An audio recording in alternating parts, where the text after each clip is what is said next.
नमस्कार. बिझनेस मंत्राच्या नमस्कार. Business मंत्राच्या woman of influence या उपक्रमात मी आपलं स्वागत करतो. आणि मुळात हा उपक्रम जो आहे ना, त्याच्यामध्ये आपण वेगवेगळ्या क्षेत्रात कार्यरत असणाऱ्या महिला उद्योजकांना भेटत असतो, त्यांच्याशी संवाद साधत असतो आणि त्यांचा सगळा जो व्यावसायिक प्रवास आहे, प्रोफेशनल जर्नी आहे, त्याची आपण माहिती घेत असतो. तर या उपक्रमात आज आपण स्वागत करूया महिला उद्योजिका अपर्णा वर्दे यांचं. अपर्णा ताई, नमस्कार. नमस्कार. आपलं स्वागत आहे मुळात. आणि आपण कार्यक्रमाला सुरुवात करूयात. तर मला आधी आमच्या प्रेक्षकांसाठी समजून घ्यायला आवडेल की आपला व्यवसाय नक्की कशा प्रकारचा, म्हणजे पीपी एंटरप्राइजेस नक्की काय करतं? पीपी एंटरप्राइजेस हे इंजिन मॅन्युफॅक्चरिंग, इंजिन रिकंडिशनिंग या प्रोसेसेसमध्ये ज्या क्लिनिंगच्या रिक्वायरमेंट्स असतात त्या आम्ही पूर्ण करतो. अच्छा. सो ती केमिकल्स आम्ही सप्लाय करतो. ओके. कधी झाली या व्यवसायाची सुरुवात? व्यवसायाची सुरुवात व्यवसाय माझ्या वडिलांनी सुरू केला होता हा. तर आणि ही स्टार्टेड इन 1986. आणि माझं ग्रॅज्युएशन झाल्यानंतर लगेचच ते आजारी पडले आणि I had to take over the business आणि we lost him in short time. त्यामुळे मी तो बिझनेस कंटिन्यू केला. माझं ऍक्च्युली ग्रॅज्युएशन आहे कम्प्युटर इंजिनिअरिंग मध्ये, पण बिकॉज त्यावेळेची ती गरज होती, त्यामुळे I just entered this business and continue. पण मग तुमचं ग्रॅज्युएशन एका फील्डमधलं आणि तुम्ही व्यवसाय हा अत्यंत वेगळा जो परिस्थितीनुसार स्वीकारलात, आणि नुसता स्वीकारला नाही, तो पुढे नेलात यशस्वीरिती. तर हे कसं काय केलं, म्हणजे काय त्याचं रहस्य काय? रहस्य म्हणायचं झालं तर basically may be that's what they call entrepreneurs as, because जशा सिच्युएशन समोर येतात त्या तुम्हाला फेस करायची तुमची तयारी असते. सो प्रॉब्ली तो जीन माझ्यात होता, असं आहे असं म्हणायला हरकत नाही. पण त्यावेळेच्या ती गरज होती, because I was a fresh graduate. मी एका कंपनीमध्ये जॉब करत होते, सॉफ्टवेअर कंपनीमध्ये. पण the family required me that time to take care of this. मी ते सुरू केलं. त्याच्या पॅरलली मी एज्युकेशन पण काय, कारण मला बिझनेस रिलेटेड माहिती नव्हती किंवा या फील्डमधली पण अजिबात माहिती नव्हती. त्यामुळे I had to educate myself. So त्याबद्दलचं लर्निंग किंवा मी MBA जॉईन केलं पार्ट टाइम, कारण बिझनेस इकॉनॉमिक्स, अकाउंटिंग या सगळ्या गोष्टीचं अजिबातच एक्सपोजर नसल्यामुळे दॅट वॉज रिक्वायर्ड. सो मी पार्ट टाइम MBA केलं. आणि माझी ही त्रिस्थळी यात्रा काही मला जमेल ना, कारण जॉब एक त्यावेळेला चालू होता. I was looking after the business. माझे ज्यावेळेला ते एम्प्लॉयर होते, ही वॉज व्हेरी कन्सिडरेट. ते म्हणले की कॅरी ऑन, बघू आपण ते some time how we can accommodate. पण ते काही सगळं जमेना. So I had to leave the job. आणि मग मी ह्याच्यात गेले. आणि द गुड पार्ट इज जे आमचं मॅन्युफॅक्चरिंग जे हँडल, कारण this my father was handling the supplies part of it. Okay. तर मॅन्युफॅक्चरिंग त्यांचा जे पार्टनर होते त्याच्यात, he was handling the manufacturing. He trusted me with this, कारण त्यांनी जर ट्रस्ट केलं नसतं तर it would have gone ahead. So that was one thing. And I never thought की, I didn't have a second thought की मी हे करू शकेन का नाही किंवा असं नव्हतं. इट जस्ट दॅट आलंय समोर, I just have to do this. त्यामुळे probably it is. पण आपण ते आमच्या प्रेक्षकांना अत्यंत सोप्या शब्दात सांगू शकाल की नक्की पीपी एंटरप्राइजेसचा हा तुम्ही जे सांगितलं, हा जो व्यवसाय आहे, हा मुख्य म्हणजे इंजिनिअरिंग कंपन्यांशी रिलेटेड आहे? काय करते पीपी? इंजिनिअरिंग कंपन्यांशी रिलेटेड म्हणण्यापेक्षा जी ऍप्लिकेशन्स मध्ये डिग्रीसिंग, कार्बन रिमूव्हिंग, रस्ट रिमूव्हिंग किंवा डिस्केलिंग, रस्ट प्रिव्हेन्शन, अशा प्रकारची जिथे ऍप्लिकेशन्स आहेत तिथे सगळीकडे आम्ही आहोत. पॉप्युलरली ह्या गोष्टी एका ठिकाणी सापडतात, त्या इंजिन क्लिनिंग मध्ये सापडतात. इंजिन मॅन्युफॅक्चरिंग सेटअपमध्ये सुद्धा बिटवीन प्रोसेसेस आणि प्री असेंब्ली हां त्यांना क्लिनिंग अत्यंत इसेन्शियल असतं. हां बिकॉज त्याच्यावरनं त्यांच्या इंजिनचं परफॉर्मन्स डेफिनेटली डेपिक्ट होतं. सो हम्म, क्लिनिंग चांगलं झालं की तो definitely plays a very important part in the performance of the engine. हां आणि on the after market side that is service centres जे असतात, जेव्हा इंजिन एखाद्या डिफेक्टसाठी किंवा रिपेअरसाठी ओपन केलं जातं किंवा ओव्हरहॉलसाठी ओपन केलं जातं, त्यावेळेला क्लिनिंग हा अतिशय महत्वाचा पार्ट आहे. कारण ज्याच्यामुळे लोकांना त्याची ऍक्च्युअल कॉम्पोनंटची कंडिशन कळते. Because the hmm, component becomes as good as new हो वेन हो you clean with our neat chemicals. हां so it is stripped to the bare metal. हां त्यामुळे त्याची कंडिशन खूप चांगली जज करता येते. सो हम्म, that's the most important part of it. So definitely in the automobile sector हम्म. और ज्या ठिकाणी इंजिनचा वापर आहे त्या ठिकाणी आमचं प्रॉडक्ट डेफिनेटली वापरलं जातं. आणि इतर सुद्धा इंजिनिअरिंग इंडस्ट्रीमध्ये जिथे जिथे डिग्रीसिंग लागतं तिथे पण हे जरूर वापरता येतं. रस्ट रिमूव्हर हे ऍप्लिकेशन आहे. लोकांना खूप फॅमिलियर हे असतात रेडिएटर क्लिनिंग. आपण गाडी कार्स ओव्हरहीट होतात, गरम झाली गाडी म्हणतो हो हो आणि थांबते रस्त्यात, त्यावेळेला what is happening is that रेडिएटरचे जे ट्युबिंग्स असतात ते चोकअप होतात वॉटर स्पेल्सने. हां हां सो ते क्लीन करायला पण आमची प्रॉडक्ट वापरले जातात. हो अच्छा. तुमच्या साईटवरती मी पाहत होतो कमिन्स किंवा वाटसेला यासारख्या मोठ्या कंपन्यांचे तुम्ही या तुमच्या कंपन्या त्यांना तुम्ही सर्व्हिस देता. कारण हे या कंपन्या इतक्या जागतिक पातळीवर इतक्या मोठ्या कंपन्या आहेत. त्यामुळे याच्यासाठी तुमच्या बरोबर तुमच्यासारखे अनेक स्पर्धक तुम्हालाही असतील नाही का?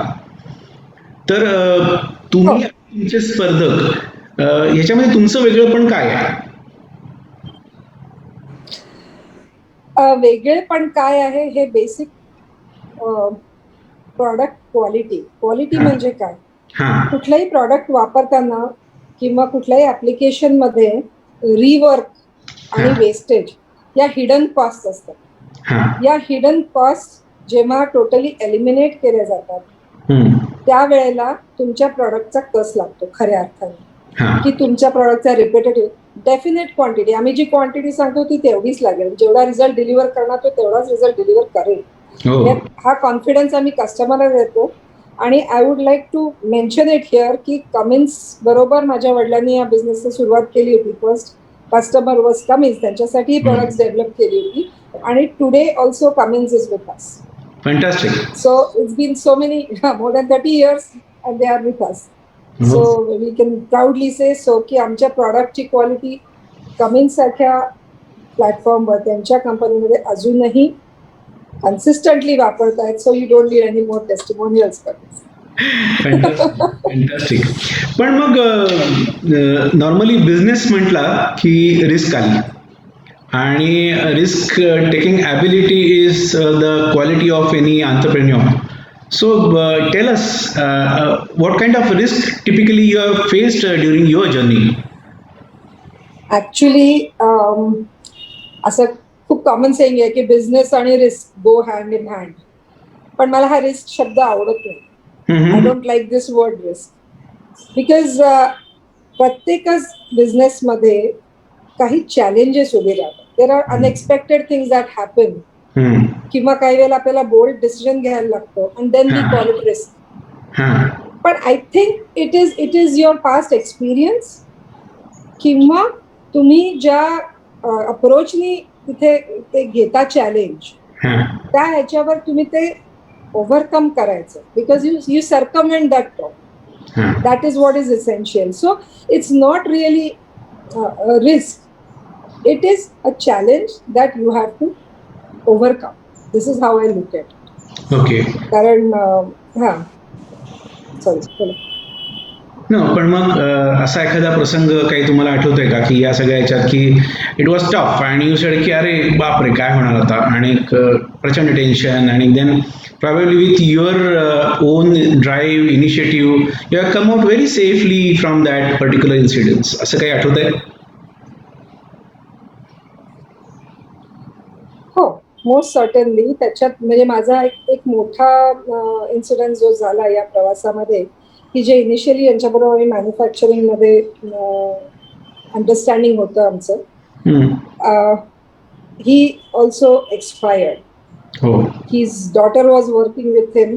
ती त्यांच्याबरोबर काम करत होती. पण त्यांची फॅमिली दे टूक अ डिसिजन की आम्ही फॅक्टरी क्लोज डाऊन करणार. हो. सो त्यावेळेला मी त्यांना ऑफर केलं त्यांना की ओके, मी I will run it, credit all yours, but I will run it. पण they were not ready for it आणि they decided to close down. आणि आपला हा जनरली फार प्रोफेशनल किंवा काय म्हणतात त्याला कमर्शियल अप्रोच नसला की तुम्ही लिखापडी केलेली नसली की this is our business together. So formulation know how हा टोटली ट्रान्सपरंट असला पाहिजे मला पण. तर हे माझ्या वडिलांनी केलं नाही आणि पुढे मी केलं नाही, कारण obviously the senior fellow he trusted me. So मला असा कधी प्रश्नच आला नाही की उद्या मला अशी वेळ येईल करायची. And they coated a very high price which was out of bounds for me. So त्यावेळेला मी असं ठरवलं की ठीक आहे, आता at this point of time what I can do, की ते क्लोज तर करतायत. So I just told them okay fine, you close down. आणि माझे जे की कस्टमर्स आहेत, जे ऑल ओव्हर इंडिया कस्टमर्स आहेत, त्यांच्याकडनं मला त्यांना कमीत कमी 6 महिने ते 1 वर्षासाठी सिक्युअर करायचं. Because I don't want them एकदम सडनली प्रॉडक्टचा सप्लाय नाही आणि go out looking in the market की मला दुसरं प्रॉडक्ट कुठलं तेवढं इक्विव्हॅलंट मिळणार. So I wanted to secure their interest. म्हणून मी या सगळ्यांच्या ऑर्डर्स त्यांना कन्व्हिन्स करून घेतल्या, की त्यांच्याकडनं प्रोडक्शन पूर्ण करून घेतलं. And after I said I will decide, I will think about it after that. कारण आधी पहिले कस्टमर सिक्युअर झाला, मग मी विचार करू शकते मी ह्याच्यात कुठे पुढे पाऊल टाकू शकते. So that was a major challenge for me, ज्या ह्याच्यामध्ये मला टॅकल करायला लागलं. And in fact at that time I had decided की I will go back to IT, try करूया तिकडे आपण परत. आता हे विस्तार झालं बरेच वर्ष करून. परंतु IT ला जायचं म्हणजे there was lot of studies, त्याला परत मला बरंच काय काय शिकायला लागलं असतं. आणि माझे customers they came to me asking me की मला तुम्ही प्रोडक्ट द्याच, we will invest for you, तुमच्या ह्याच्यात आम्ही इन्व्हेस्ट करतो, तुम्ही आम्हाला प्रोडक्ट्स बनवून द्या. So I restart, me connect केलं अजून काही मॅन्युफॅक्चरर्स होते त्यांच्याबरोबर आणि ते त्याच्यावर काम करून फायनली वी डेव्हलप. हा मध्ये 3-4 वर्षाचा काळ माझा त्याच्यामध्ये जरा गेला अपडाऊन याच्यामध्ये. But yes, we could finally get the product right आणि back in to the market. तुम्ही आता सगळं हे सांगत होता तेव्हा एक माझ्या मनात प्रश्न आला की तुम्ही तुमच्या कस्टमर्सना कन्व्हिन्स केलं आणि they also supported you in this tough times. Normally तुमचा जो संपर्क येतो हा सगळा इंजिनिअरिंग इंडस्ट्रीशी येतो. बऱ्याच इथे इंजिन्स आहेत अशा ठिकाणी सगळीकडे येतो म्हणजे. आणि ही जी इंडस्ट्री आहे ती प्रीडॉमिनंटली ही मेल डॉमिनेटेड आहे. आणि अशा वेळेला तुम्ही जेव्हा याच्यामध्ये एंटर केलं तर तुम्हाला एक स्त्री म्हणून तुमचा वेगळा असा जो अप्रोच आहे किंवा एक वेगळी विचार करण्याची पद्धत असते, याचा फायदा झाला कुठे किंवा काय, तुम्ही कसं मॅनेज केलं हे? कारण normally either you get with the flow or you have to really stand very firmly in this journey. तर तुमचा अनुभव काय आहे? ऍक्च्युली मी जेव्हा सुरुवात केली, माझ्या वडिलांचं गुडविल इतकं फॅन्टॅस्टिक होतं मार्केटमध्ये की त्यांचे जे कमेंट्स मधले किंवा इतर जे त्यांचे कनेक्ट्स होते, they really help me to settle. म्हणजे त्या इनिशियल ह्याच्यामध्ये की तिथल्या समजावून सांगायचे जे काय आहेत, त्यांच्याकडचे रिक्वायरमेंट्स कशा आहेत, what is the code of conduct पासनं सगळं. सो ते मला झालं. आणि actually I generally see through somebody as a person, not as a male or a female. So if you, so long as you hold on to your professional approach, I don't think की फार काही तुम्हाला problem येतो त्याच्यामध्ये. आणि आलाच उद्या म्हणजे जर प्रॉब्लेम आलाच तर you just have to stick to your normal self and it goes through. म्हणजे तसा काही मला प्रॉब्लेम आला नाही ॲज अ मेल डॉमिनेटेड असं म्हणताना नाही झालं. ग्रेट. आता तुम्ही बोलता बोलता उल्लेख केला की आय टी मध्ये तुम्ही जर परत गेला असता तर तुम्हाला बऱ्याच गोष्टी पुन्हा शिकायला लागल्या असत्या. तुमच्या आत्ताच्या ज्या फील्डमध्ये तुम्ही आहात इथं तुम्ही आता गेले 30 वर्ष आहात म्हणजे तर 30 वर्षात तुमच्या क्षेत्रातही खूप बदल होत असतीलच. मग तुम्ही स्वतःला अपडेट कसे ठेवता? की बेसिकली आम्हाला पोलिंग करायलाच लागतं मार्केटमध्ये काय रिक्वायरमेंट्स नवीन आहेत, काय डेव्हलपमेंट्स होत आहेत. हम्म. बिकॉज हे नुसते प्रॉडक्ट्स नाहीत तर त्याच्या बरोबरीने जे इक्विपमेंट्समध्ये मेजर डेव्हलपमेंट जी आहे ती इक्विपमेंट्समध्ये आहे. सो परफॉर्मन्स इम्प्रूव्ह करण्यासाठी किंवा स्पीड अप करण्यासाठी people go for lot of equipments. आणि इवन मॅन्युफॅक्चरिंग इंडस्ट्रीमध्ये बऱ्याच नॉर्म्स बदलल्या त्या बाबतीतल्या. they have something called as millipore standards which they have to follow. म्हणजे एखाद्या कॉम्पोनंट वरती तो क्लीन किती पाहिजे तर ते क्रँकशाफ्ट वर 2 मिलीग्रॅम्स एवढे कॉन्टॅमिनेशन अलाउड आहे. ह्यूज सिलेंडर ब्लॉक त्याच्यावर 13 मिलीग्रॅम अलाउड आहे. अशा प्रकारचे त्यांचे नॉर्म्स असतात त्या पर्टिक्युलर मिलिपोर स्टँडर्ड्सचे. हे फॉलो करण्यासाठी त्यांना they also have equipment and we match the products to the equipment. कारण हाय प्रेशर मशीन्स येतात तर अल्ट्रासॉनिक इक्विपमेंट आहे.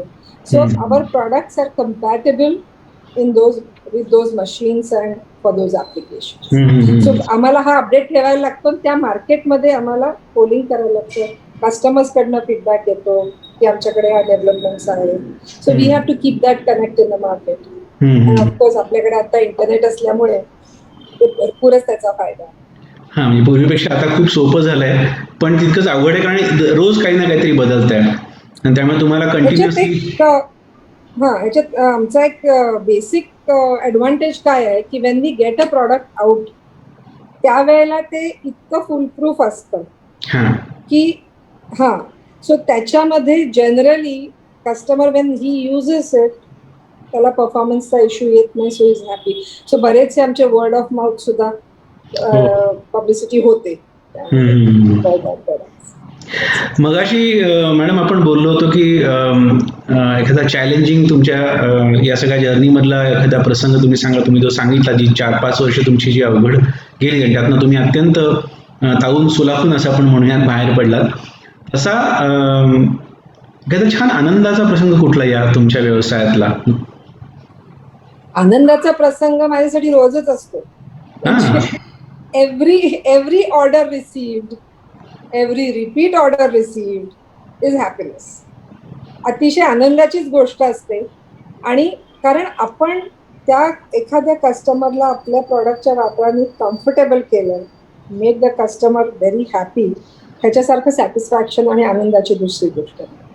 मग त्याच्यात सगळ्या प्रकारचे येतात. म्हणजे असं काहीच नाही लहान मोठा. There are various kind of customer. The just major thing is की the customer is happy. That's most important. आणि तेच मला आनंदाचं that's the happiness for me. हे ऐकायला खूप काय म्हणता येईल चांगलं वाटतं आणि सोपं वाटतं पण मला कल्पना की हे सोपं नसणार. कारण हा जो मशीन क्लिनिंगचा म्हणून जो व्यवसाय आहे ज्याच्यामध्ये तुमची काही स्टँडर्ड्स आहेत आणि त्यामुळे तुम्हाला कुरकुर करणारे पण अनेक कस्टमर्स असतील ज्याचा तुम्हाला खूप प्रेशर पण येत असेल असं काही होतं? Very rarely. मी जसं म्हटलं ना की आमच्याकडे we are thorough with the products. आम्ही जे काय करतो त्या प्रोडक्ट्स बद्दल. आणि एखाद्याची कंप्लेंट आली कुरकुर करणारे असतात. म्हणजे एखादा आम्हाला असा आला असेल अनुभव त्याच्यामध्ये परंतु त्याचं कनेक्शन दुसरीकडे कुठेतरी जातं की मार्केटमध्ये दुसरीकडे. So there are we decide की आपण कुठल्या कस्टमरला किती सिरियसली घ्यायचं. आणि ऑफकोर्स एखाद्याचं जर अशाही कुरकुर जरी त्यांनी केली तर आमच्याकडनं आम्ही सगळा पूर्ण बॅकवर्ड चेक घेतो मॅन्युफॅक्चरिंग साईडला की आपल्याकडनं काही मिस्टेक झाली का, रॉ मटेरियल काही वेगळं आलं होतं का. So all these checks we perform if at all a customer complaint. कारण असं आतापर्यंत झालं नाहीये की प्रॉडक्ट खराब झालं म्हणजे चुकीचं आलं. म्हणजे very proudly I can say so की अगदी फारच काटेकोरपणे आम्ही जनरली ऑब्झर्व करतो मॅन्युफॅक्चरिंग मध्ये की कुठेही या दृष्टीने चूक होणे की आमचे सप्लायर सुद्धा तसे आम्ही मेंटेन ठेवतो रॉ मटेरियल सप्लायर्स जे असतात. आणि ते परत थोडंसं करेक्ट करते, हे इंजिन क्लिनिंगसाठी आपण वापरतो जास्त करून.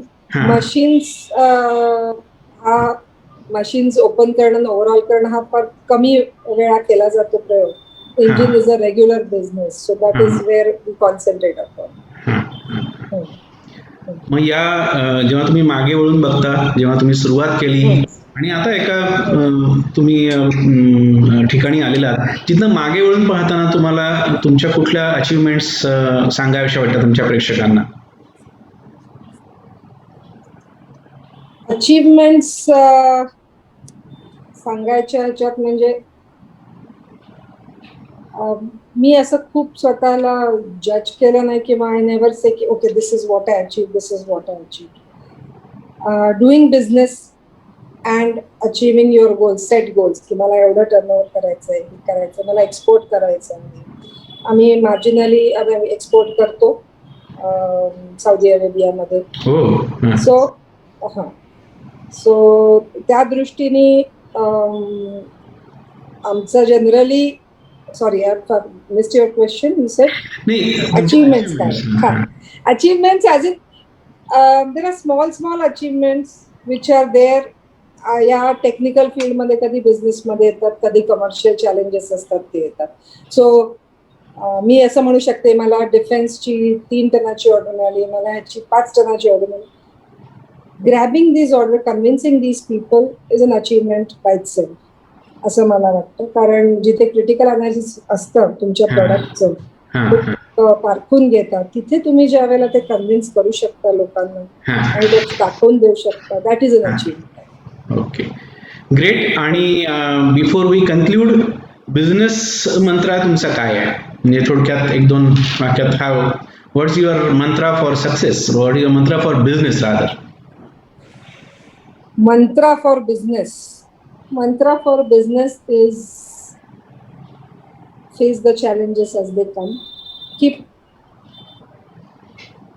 Keep large goals, but there should be intermittent small goals की ज्याच्यामुळे ॲज अ स्टेपिंग स्टोन आपण पुढे जात असतो आणि it builds our confidence. So keep focus, be bold and carry on. धन्यवाद अपर्णाताई. आणि तुमच्याशी बोलून खूप गोष्टींची माहिती झाली आणि छोट्या छोट्या गोष्टींमधनं तुम्ही जो काही एक इन्साईट दिल्या सगळ्या आमच्या प्रेक्षकांसाठी, त्या खूप महत्त्वाच्या असं मला वाटतं. तुम्ही इथे आलात त्याबद्दल बिझनेस मंत्रातर्फे मी आपले आभार मानतो. आणि PPE साठी काहीतरी आम्हाला जर तिथे भेटता आलं तर आनंद वाटेल. धन्यवाद. धन्यवाद.